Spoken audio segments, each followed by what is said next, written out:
When making Dungeon Defenders, we wanted to make a game that people wouldn't just play for a few hours, but for hundreds of hours. Once we finished the main campaign, we got to work on cramming as much content into the late game as possible. The core of Dungeon Defenders revolves around 13 campaign levels over 4 difficulty modes.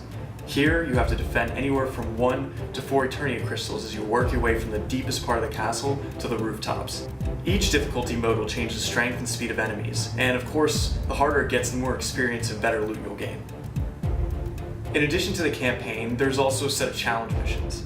In these missions, we take the standard ideas behind tower defense and turn them on their head. There's a challenge where the core will warp around the map and you'll have to build, sell, and rebuild your defenses to keep it protected. There's a challenge where you'll have to protect a friendly ogre, and even a challenge where you're the ones attacking and the enemies are defending. There are also multiplayer-centric challenge missions like Chicken, where you'll have to defend one of your allies while defending the Eternia crystals. Or Monster Fest, where there are no crystals to defend and it's a race against the clock to slaughter as many enemies as you can. It's in these challenge missions where you'll find some of the best loot in the game. There's even a PvP deathmatch mode called Hall of Heroes.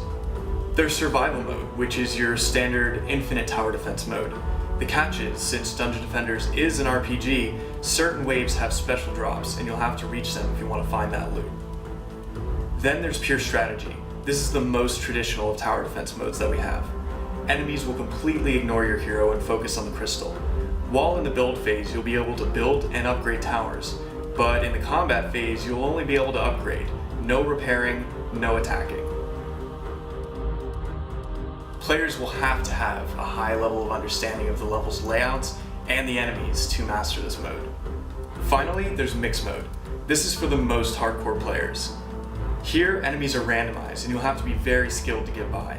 If you thought fighting a few mages, wyverns, or warriors was difficult, try fighting hundreds of them at a time. No matter which mode you're playing, Dungeon Defenders will always be a challenge, and there's always something new to do around every corner.